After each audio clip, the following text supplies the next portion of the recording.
নমস্কার বন্ধুরা, আমি মনি রান্নাবাটিতে আবারও আপনাদের সবাইকে স্বাগত জানাই। আজকের রেসিপি আলু মটর। তবে আজকের রান্নাটা কিন্তু একদম অন্যরকমভাবে তৈরি, একদম কম মশলা দিয়ে তৈরি এই রান্না। আর আজ আমি এই রান্নাটা তৈরি করে নেব সাদা তিল দিয়ে। তবে আপনারা কিন্তু সাদা তিলের পরিবর্তে কালো তিল দিয়েও এই রান্নাটা করে নিতে পারেন। গরম গরম লুচি বা পরোটার সাথে এই রান্নাটা খেতে কিন্তু দুর্দান্ত লাগে। চলুন তাহলে আর বেশি দেরি না করে রান্নাটা শুরু করে নিই। এই রান্নায় সবার প্রথমে আমার লাগছে তিল, আর এখানে আমি ব্যবহার করেছি সাদা তিল।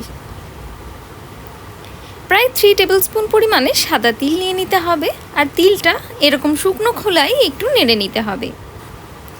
এভাবে শুকনো খোলায় যদি তিল নেড়ে নেওয়া হয় সেক্ষেত্রে তিলের স্বাদ ও ফ্লেভার দুটোই কিন্তু বেড়ে আসে। প্রায় 4 থেকে 5 মিনিট সময় ধরে ভালো করে কিন্তু মিডিয়াম টু লো হিটে আমাদের তিলটা ভালো করে ভেজে নিতে হবে। তিল ভাজার সাথে সাথে দেখবেন একটা দারুণ সুন্দর গন্ধ বেরোবে তিলের থেকে, আর তিলের কালারটাও একটু চেঞ্জ হয়ে হালকা একটা ব্রাউন কালার চলে আসবে। খেয়াল করতে হবে তিল যেন খুব বেশি হাই হিটে না ভাজা হয়।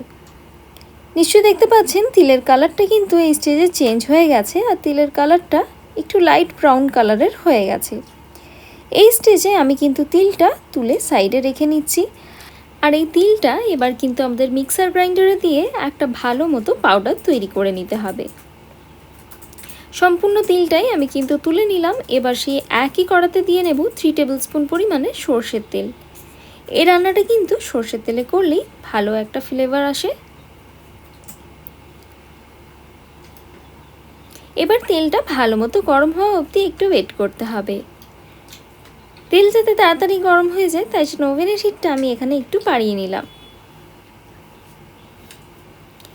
এবার কড়ার গায়ে ভালো মতো তেলটা একবার গ্রিজ করে নিচ্ছি।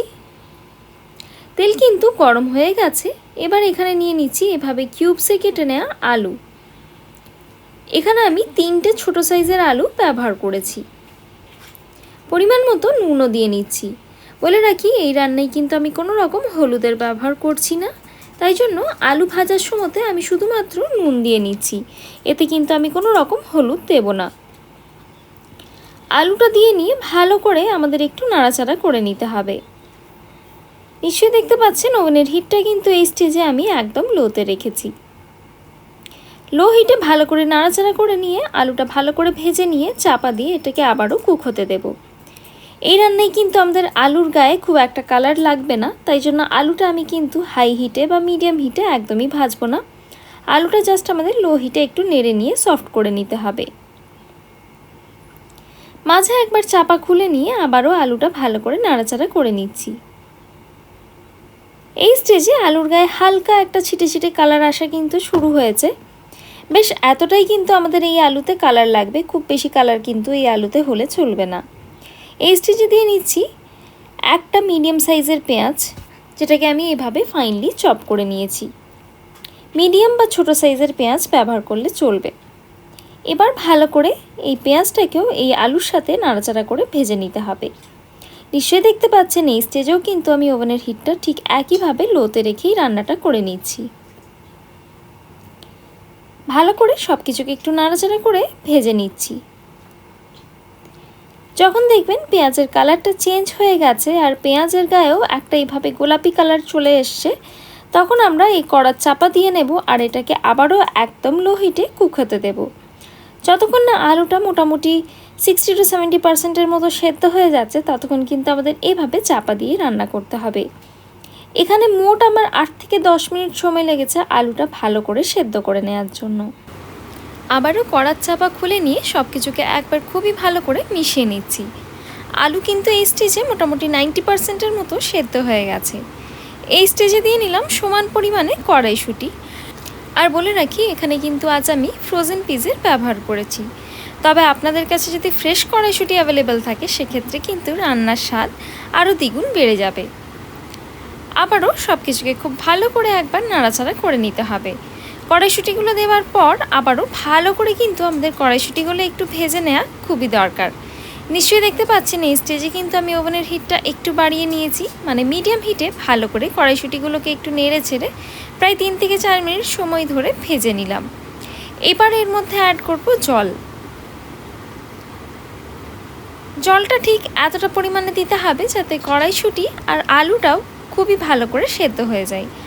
আলু মোটামুটি এই স্টেজে 90%-এর মতো সেদ্ধ হয়ে গেছে, আর কড়াইশুঁটি কুক হতে কিন্তু খুব একটা বেশি সময় লাগে না। অতি অবশ্যই এই স্টেজে কিন্তু নুনটা একবার আপনারা চেক করে নিতে পারেন।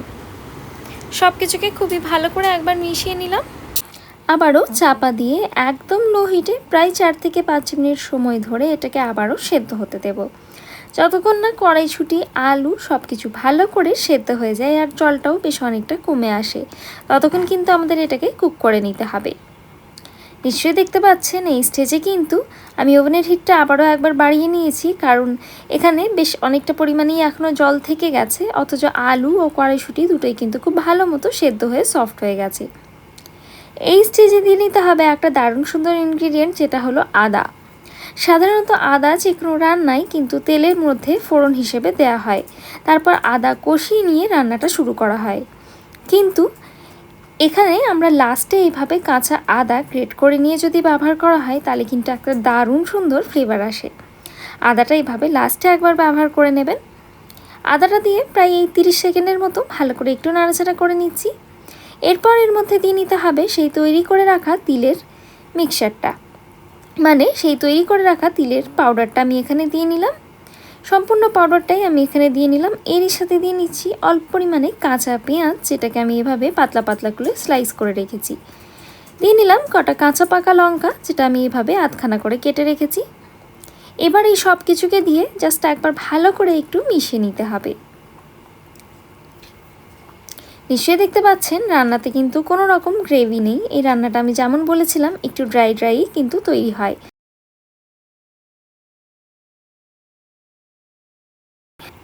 শেষমেশ ওপর থেকে ছড়িয়ে দেব সামান্য একটু পাতিলেবুর রস। তবে আপনারা চাইলে কিন্তু পাতিলেবুর রসের পরিবর্তে তেঁতুলের পাল্পেরও ব্যবহার করতে পারেন। দারুণ সুন্দর একটা রেসিপি, খুবই সহজভাবে তৈরি হয়ে যায়, আর সাদা তিল ব্যবহার করার ফলে কিন্তু একটা দারুণ সুন্দর টেস্ট হয়। আর নিশ্চয়ই দেখতে পাচ্ছেন এই পাতিলেবুর রস দেবার সময় কিন্তু আমি ওভেনের হিটটা একদম অফ করে দিয়েছি। রান্না কিন্তু একদম কমপ্লিট। সব কিছুকে একবার শুধু ভালো করে মিশিয়ে নিলেই আমাদের এই গরম গরম তিল দিয়ে আলু মটরের চচ্চড়ি সার্ভ করবার জন্য একদম রেডি। আমি আজ এটা সার্ভ করলাম গরম গরম ফুলকো লুচির সাথে। আমার বাড়ির সবারই এটা কিন্তু ভীষণই পছন্দের একটা খাবার। আশা করছি আপনাদের সবার এই রেসিপিটা ভালো লেগে থাকবে। রান্নাটা ভালো লেগে থাকলে লাইক শেয়ার সাবস্ক্রাইব করবেন, আর পাশে থাকা বেল আইকনটা প্রেস করতে ভুলবেন না। দেখা হবে আবারও একটা নতুন রেসিপি নিয়ে। ততক্ষণের জন্য ধন্যবাদ। Happy cooking.